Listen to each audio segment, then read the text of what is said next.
कोल्हापूर नगरीमध्ये आमच्या देशाच्या कर्तृत्ववान पंतप्रधानांचं मी हार्दिक स्वागत करतो. आज या ठिकाणी बोलत असताना माझा मूड भरून येतोय. एका सर्वसामान्य कुटुंबातल्या व्यक्ती आज देशाच्या सर्वोच्च पदावर बसले आणि त्यांच्या शेजारी बसण्याचं भाग्य मला मिळालं. यातच मी माझं फार मोठं भाग्य समजतो.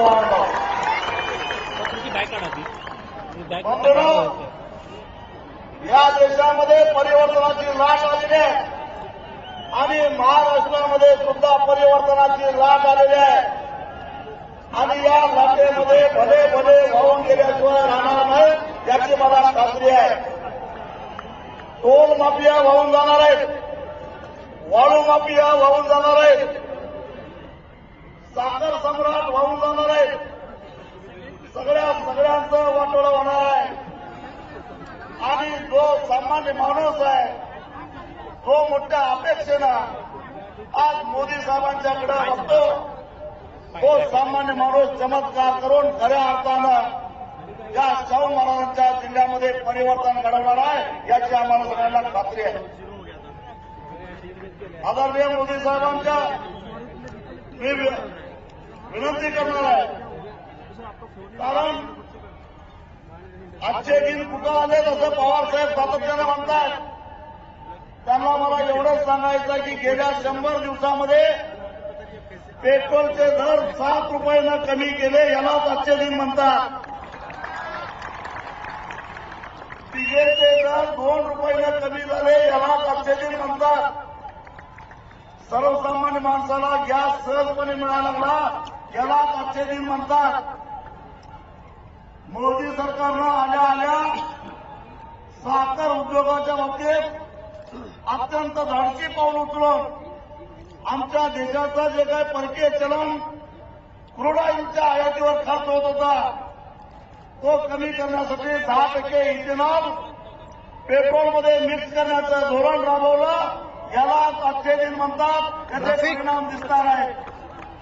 एक कारखानदार म्हणायला लागला की 4,000 रुपये दर कसा मिळणार. अरे पैसे खायचे धंदे बंद करा. तुमच्या नेत्यानं गेल्या 10 वर्षामध्ये पहिल्यांदा साखरेचं उत्पादन जास्त झालं असं चित्र निर्माण करायचं. साखरेच्या निर्यातीसाठी केंद्र सरकारची सबसिडी आयात करायची आणि पुन्हा आयातीवर साखर आयात करायची. सबसिडीवर हेच धंदे केले. हे धंदे आता बंद होणार आहेत आणि म्हणून यांच्या पोटामध्ये दुकान लागलेलं आहे. म्हणून शेतीमालाच्या निर्यातीच्या संदर्भामध्ये धोरण जे आम्ही एनडीए सरकारला सुचवलं आहे ते आता राबवायचा प्रयत्न या ठिकाणी झालेला आहे. मोठभर व्यापाऱ्यांना, कांदा व्यापाऱ्यांना हाताशी धरून कांद्याचं दर वाढण्याचं कारस्थान काही मंडळी करतात. एकदा थोड्याच दिवसांमध्ये आवडल्याशिवाय राहणार नाही हे त्यांनी लक्षात ठेवावं.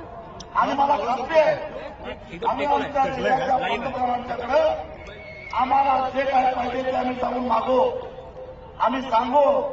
कारण या आधीच्या पंतप्रधानांनी बघितलं ते कधी बोलतच नव्हते, ते कधी ऐकतच नव्हते.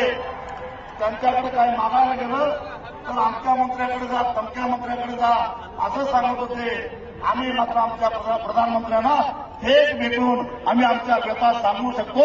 हा फरक मागच्या आणि आताच्या सरकारचा लक्षात ठेवा. आणि म्हणून आदरणीय मोदी साहेबांना बळ देण्यासाठी, महायुतीला बळ देण्यासाठी, टोलमुक्त महाराष्ट्र करण्यासाठी, ऊस उत्पादक शेतकऱ्यांना न्याय देण्यासाठी, दूध उत्पादक शेतकऱ्यांना न्याय देण्यासाठी या कोल्हापूर जिल्ह्यातले 10 ते 10 आमदार भारतीय जनता पक्ष आणि स्वाभिमानी शेतकरी संघटनेचे निवडून द्या एवढीच विनंती करतो आणि इथं सांगतो. धन्यवाद. माननीय मोदींना मी विनंती करतो की आपण सकाळपासून त्यांची वाट पाहतो तरी आपल्याला मार्गदर्शन करावं.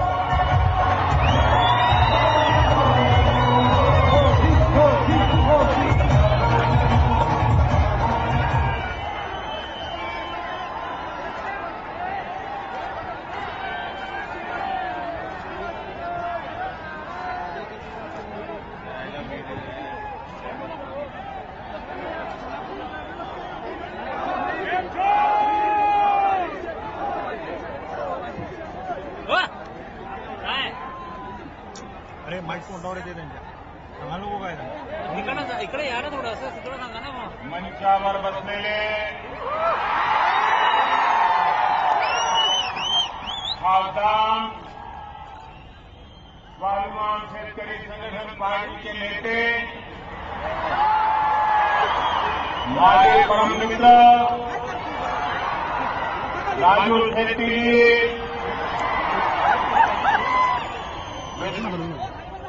श्री चंद्रकांत पाटील जी, श्री सुरेश राव जी, श्री महेश यादव जी, अमल महाडिक जी, के.एस. चौगुले जी, परशुराम कावरे जी, जालंधर पाटिल जी, सावकर मादनाई जी, श्री प्रमोद कदम जी, श्री राजेंद्र जी,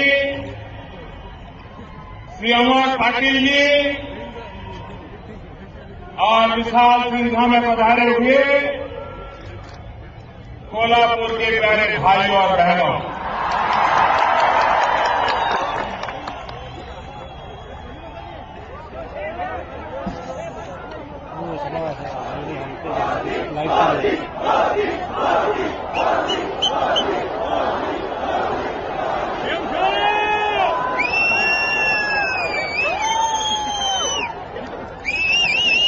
अंबाबाई का महालक्ष्मी का तीर्थ क्षेत्र, कमल पर विराजमान महालक्ष्मी को मैं प्रणाम करता हूं और आप सबको राम राम।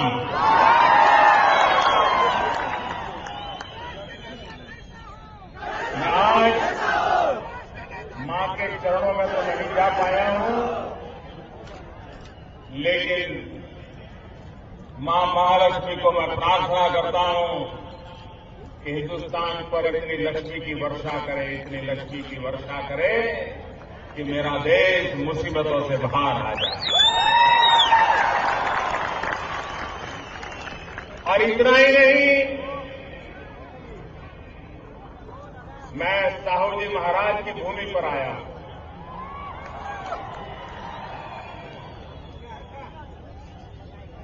सर्वजन हिताय सर्वजन सुखाय,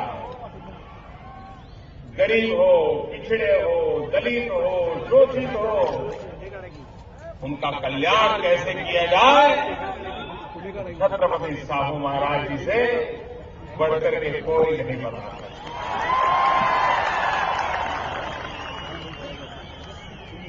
छत्रपति साहू महाराज जहां वो हमें आशीर्वाद दें, ताकि हम भी उसी करुणा के साथ दलित, पीड़ित, शोषित, उपेक्षित, पिछड़े लोगों के कल्याण में हर पल आगे बढ़ते रहे, ऐसे हमें आशीर्वाद दे। और मैं वीरांगना ताराबाई की धरती पर आया, देश को वीरांगना ताराबाई के आशीर्वाद से ऐसी शक्ति मिले, ऐसा सामर्थ्य मिले कि दुनिया की कोई ताकत हिंदुस्तान पर आंख उठा करके देखने की हिम्मत न कर सके।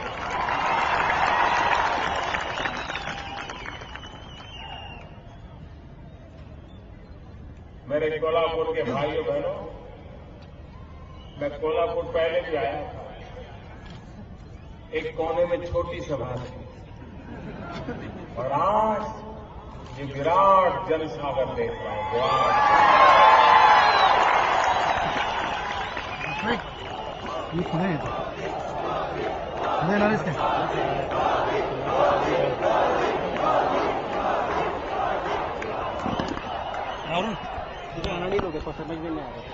अभी तो मैं अमेरिका में गया था और वहां पर मुझे खबर सुना देने लगी, एनसीपी के नेता चिल्ला रहे थे,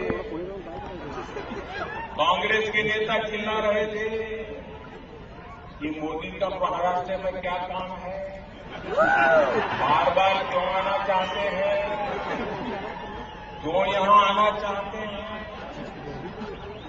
मुझे भी लगेगा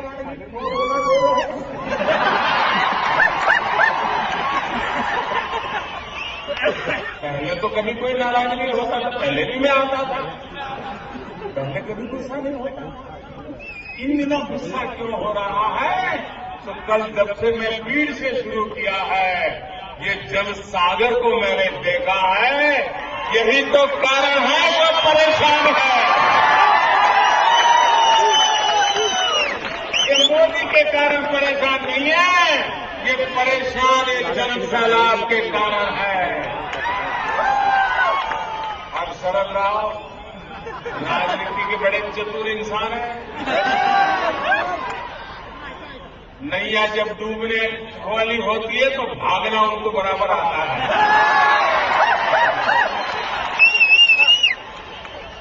आप मैंने कहा था लोकसभा का चुनाव वो क्यों नहीं लड़े, क्योंकि उनको मालूम था कि नैया डूबने वाली है, इसने लोकसभा का चुनाव नहीं लड़ूंगा की घोषणा कर दी और राज्यसभा में जाकर के बैठ गए थे। पिछले दरवाजे से। और अभी उनको पता है नाव डूबने वाली है।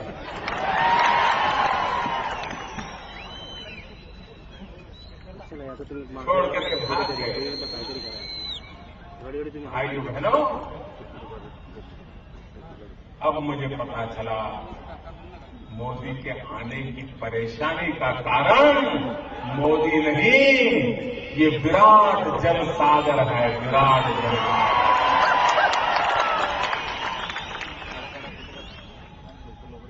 भाइयों बहनों, बचपन में मैं मेरे गांव में, जिस गांव में मेरा जन्म हुआ, हम बहुत छोटे बालक थे। गुजरात के भी शहरों का नाम हमको पूरा मालूम नहीं था, लेकिन उस समय से हम कोल्हापुर को बराबर जानते थे। कोल्हापुर का नाम पूरा मालूम था। ये मालूम नहीं था कोल्हापुर को क्या है, कहां है, कुछ मालूम नहीं था, लेकिन बचपन से कोल्हापुर सुनते थे।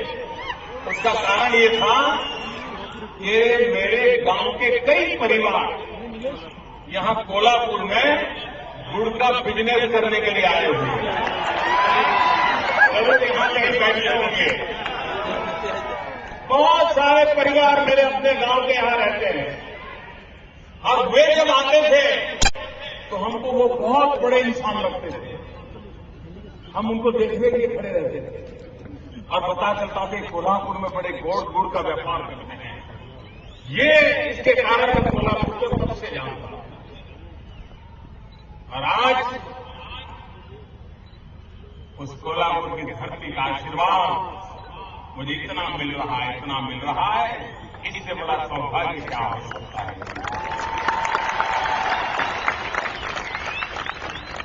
आज पूरे हिंदुस्तान को कोल्हापुरी चप्पल की जरूरत है, ताकि देश तेज गति से चल पड़े। अगर देश को कोल्हापुरी चप्पल लग गया, देश तेज गति से चलना शुरू कर देगा। लेकिन शुरुआत महाराष्ट्र से करनी पड़ेगी। अरे पूरा महाराष्ट्र भी तो कोल्हापुरी चप्पल पहने। भाइयों बहनों, अगर कोल्हापुर का आशीर्वाद इस बार बना रहा,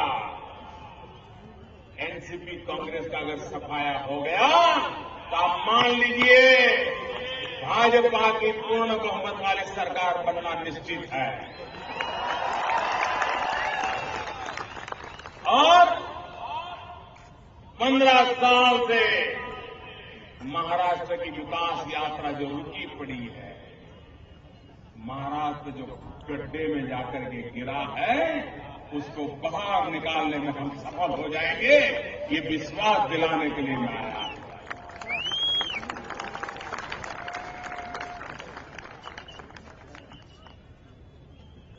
मैं तो अभी नया प्रधानमंत्री आप लोगों ने बनाया है। अभी तो मुश्किल से 100-125 दिन हुए हैं। जो लोग 60 साल से देश में राज कर रहे हैं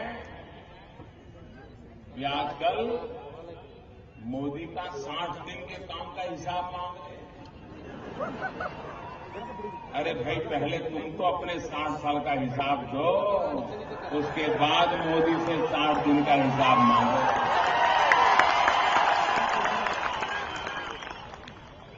लेकिन जनता को तो मैं हिसाब देने को तैयार हूं।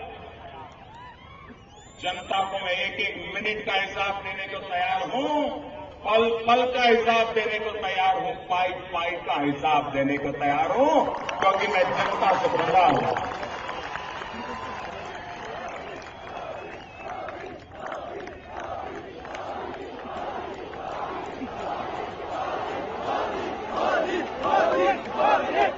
कांग्रेस वाले पूछते हैं मोदी ने क्या किया।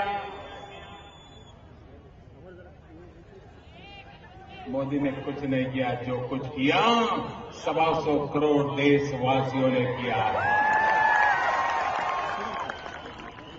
आपातकाल में भी कांग्रेस 100 से ज्यादा सीट जीत करके आई थी, अब 50 से भी कम हो गई, 50 से भी कम। और महाराष्ट्र में तो चुनाव के बाद अगर कांग्रेस को एनसीपी को ढूंढना है ना, तो आपको सूक्ष्मदर्शक यंत्र लेकर के निकलना पड़ेगा। कहां बैठे हैं ढूंढना पड़ेगा। ये जनता जनार्दन का मिजाज कह रहा है, हवा का रुख बदल चुका है।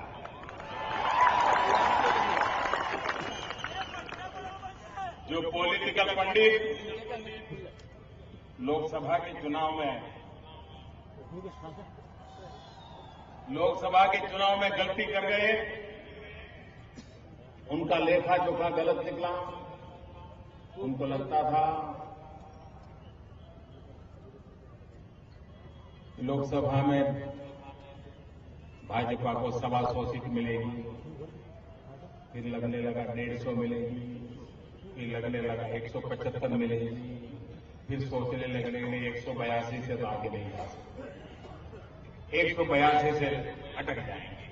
उस समय के सारे अखबार निकाल दीजिए, सारे टीवी डिबेट निकाल दीजिए, और ये देश की जनता का कमाल देखिए, सारे हिसाब किताब गलत कर दिए जनता ने, और पूर्ण बहुमत के साथ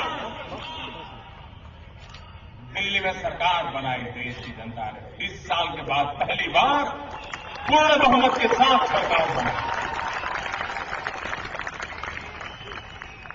मैं पॉलिटिकल पंडितों को कहता हूं, दोबारा गलती मत करना। आप गलत हो जाएंगे मुझे अच्छा नहीं लगता। आप भी तो हमारे लिए हैं। आप गलत हो जाए ठीक है। इस बार भी आपके मन में कितना शक हो, आशंका हो, कितनी हवा फैलाने का प्रयास हो, महाराष्ट्र के मतदाता समझदार हैं और वो युति और गठबंधन से मुक्ति चाहते हैं। वे पूर्ण बहुमत की सरकार चाहते हैं और भारतीय जनता पार्टी स्वाभिमान एक मन करके निकले हैं और मिलकर के चुनाव में विजयी होने का संकल्प करके चले हैं। ये मैं आपको विश्वास दिला रहा है। भाइयों बहनों, 15 साल बर्बाद क्यों?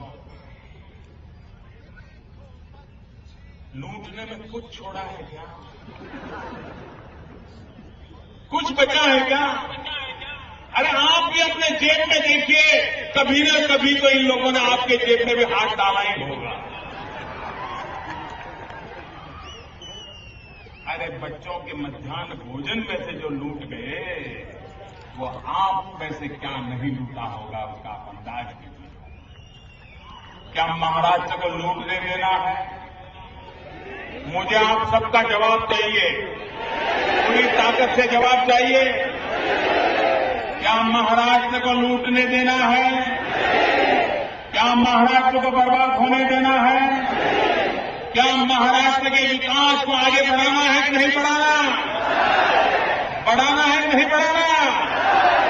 अगर आप बढ़ाना चाहते हो तो कांग्रेस और राष्ट्रवादी हो या भारतीय राष्ट्रीय हो, ये सब के सब एक ही कच्चे बच्चे के लोग हैं, उनसे मुक्ति के बिना संभव नहीं हो। ये दल दो है लेकिन दिल एक है।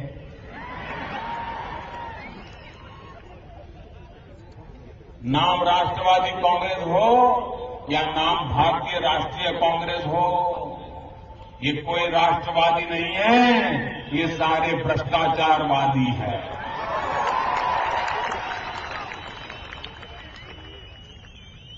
ये कांग्रेस के लोग परेशान हैं।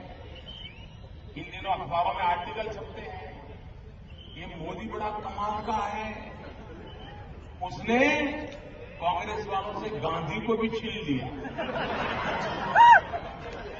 बड़े परेशान हैं। हमने किसी को छीना नहीं, वो महात्मा है, किसी की उनको छीनने की ताकत नहीं है, कोई छीन नहीं सकता। लेकिन कांग्रेस ने उनको छोड़ दिया है, ये तो हकीकत है।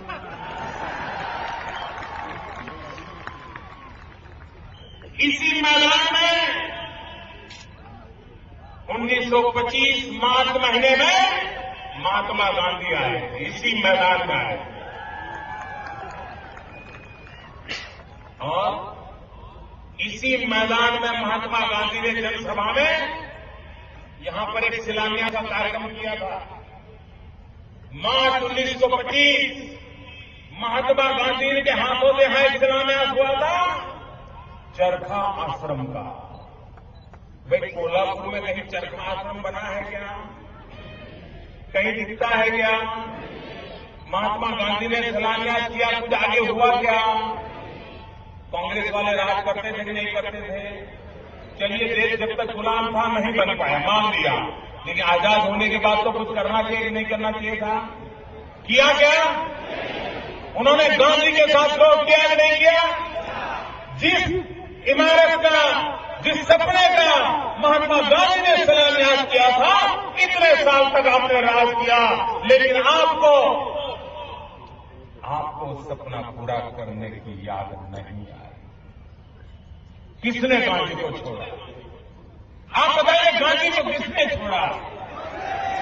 गांधी को किसने छोड़ा? हाँ, एक बात में तो उनको गांधी बहुत प्यारे लगते हैं, उनके बिना जी नहीं सकते, उनके बिना उनकी राजनीति चल नहीं सकती, और वो है गांधी छाप नोटे।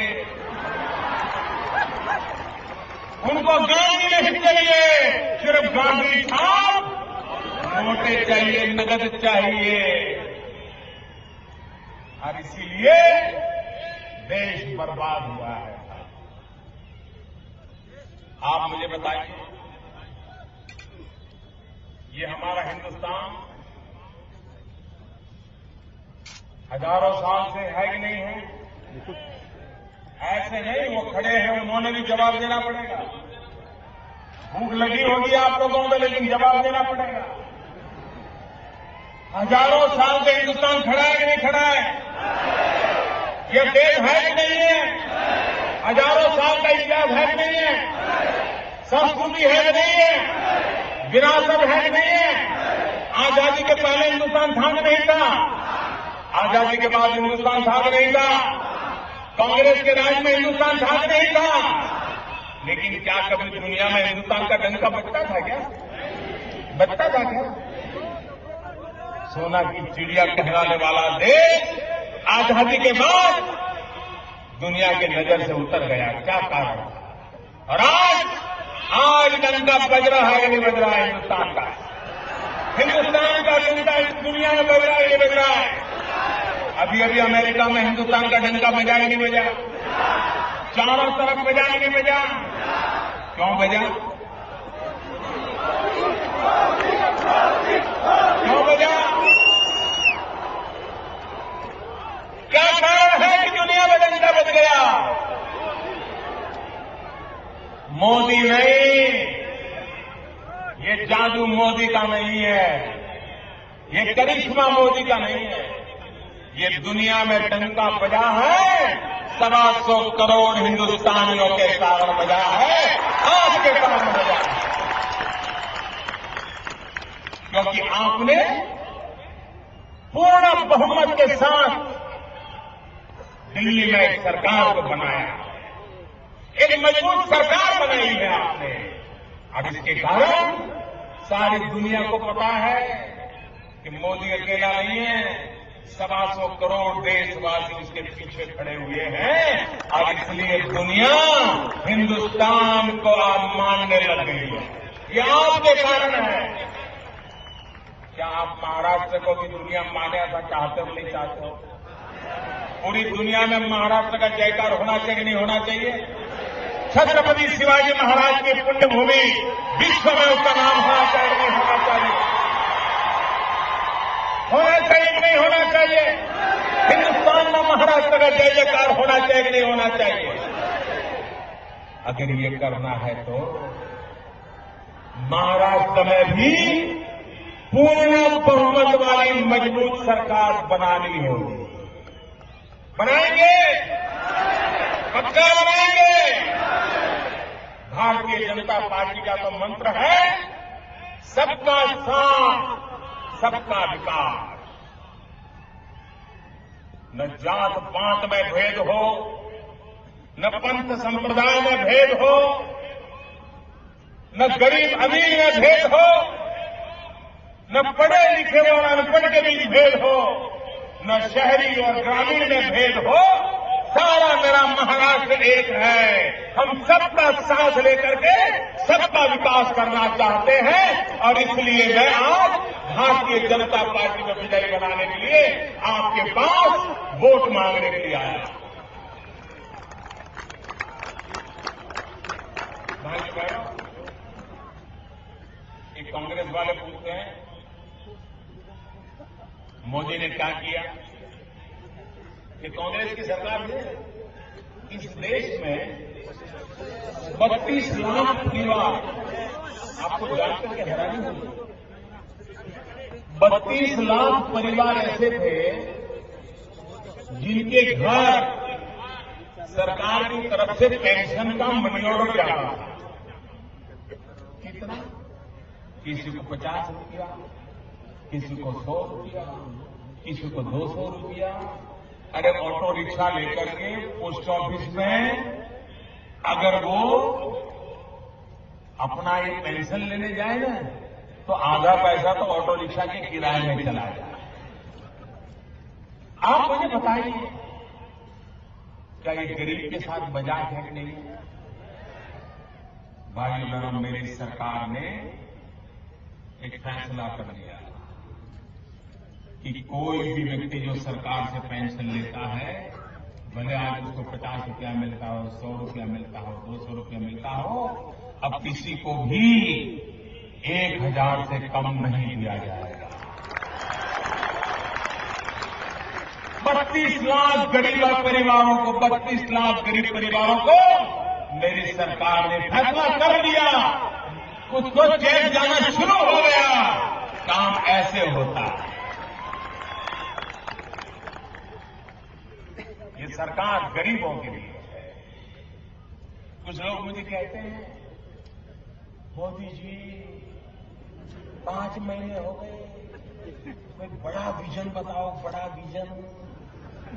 आपका बड़ा विजन है क्या? बड़ा विजन, ये मुझे पूछते रहते हैं। मैं उनको कहता हूं कि बड़ा विजन देख देख करके आपकी आंखों को नंबर आ गए, और जिन्होंने बड़ा विजन दिखाया ना वो सिर्फ बड़े बड़े लोगों को काम आया, सामान्य मानवी को कोई काम नहीं आया। मैं तो छोटा इंसान, सामान्य परिवार से आया।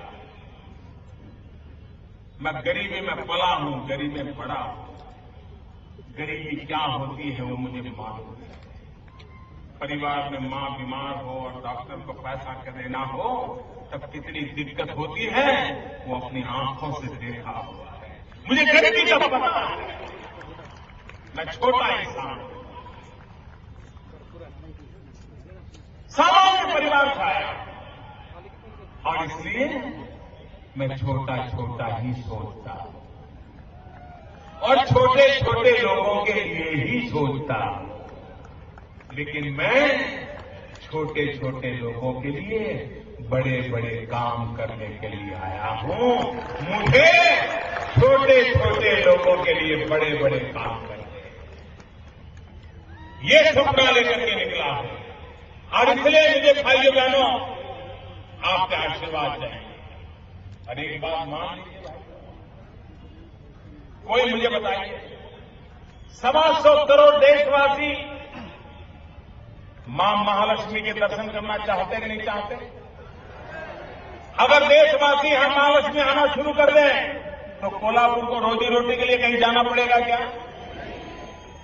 टूरिज्म ऐसा होता है, यात्रा धाम ऐसे होते हैं जहां गरीब से गरीब को कमाई होती है, गरीब से गरीब को कमाई होती है। सिंह चना बेचने वाला कमाएगा, बिस्किट बेचने वाला कमाएगा, ऑटो रिक्शा वाला कमाएगा, मंदिर है तो फूल बेचने वाला कमाएगा, कंकु बेचने वाला कमाएगा, प्रसाद बेचने वाला कमाएगा, छोटी छोटी होटल बनाने वाले लोग कमाएंगे, घर के अंदर जो पेइंग गेस्ट चलाते हैं वो कमाएंगे, ऑटो रिक्शा वाला कमाएगा, टैक्सी वाला कमाएगा, अरे चाय वाला भी कमाएगा।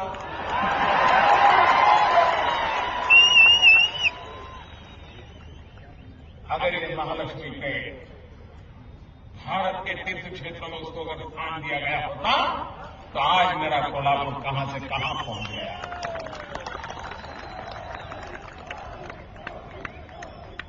यह आपका सपना अधूरा है ना? अधूरा है कि नहीं है? पूरा करना है कि नहीं करना है?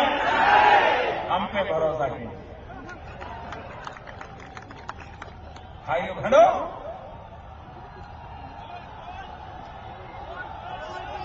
आज इसलिए मैं आपको विश्वास दिलाने आया हूं। मैं आपके प्यार के लिए भी आपका बहुत आभारी हूं, बहुत आभारी हूं।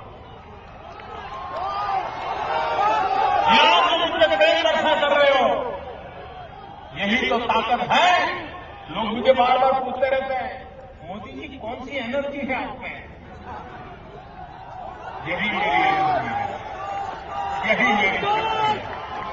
आपके आशीर्वाद यही तो देश के लिए जीने की मुझे प्रेरणा देते हैं, देश के लिए जूझने की प्रेरणा देते रहते हैं।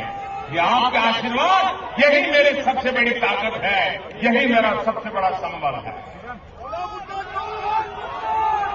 भाइयों बहनों, हमें महाराष्ट्र को नई ऊंचाइयों पर ले जाना है, नई सिद्धियों को प्राप्त करना है। भारतीय जनता पार्टी स्वाभिमान मिलकर के महाराष्ट्र के स्वाभिमान को फिर से एक बार जगा रहा है। और महाराष्ट्र आगे बढ़ जाएगा ना तो हिंदुस्तान को भी आगे ले जाएंगे। ये ताकत महाराष्ट्र में है। मुंबई आगे चल पड़े, महाराष्ट्र चल पड़ेगा। मुंबई और महाराष्ट्र आगे चल पड़े, हिंदुस्तान आगे चल पड़ेगा। ये मेरा भरोसा है। आज इसलिए भाइयों बहनों, आज मैं आपसे अनुरोध करने आया हूं कि आप भारतीय जनता पार्टी को विजयी बनाइए। 15 तारीख को मत दीजिए, भारी मात्रा में मतदान कीजिए। सभी उम्मीदवारों से मेरा आग्रह है कि जरा यहां आ जाए, सबका मेरे पास खड़े हो जाए, सभी उम्मीदवार आ जाए। मेरी जनता जनार्दन से प्रार्थना है, मेरी बात मानोगे? मेरी बात मानोगे? पक्का मानोगे? यहां से जब जाएंगे कोई कूड़ा कचरा छोड़ करके नहीं जाएंगे, प्लास्टिक की बोतलें छोड़ के नहीं जाएंगे, कागज का ढेर छोड़ के नहीं जाएंगे। सब चीजें उठा के ले जाओगे ना?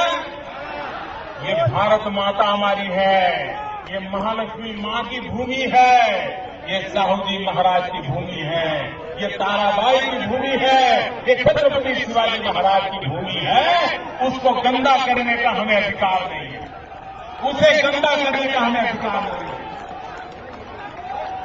मेरी आप सबसे प्रार्थना है कि आप यहां से जाएंगे, हर चीज को उठा करके ले जाएंगे।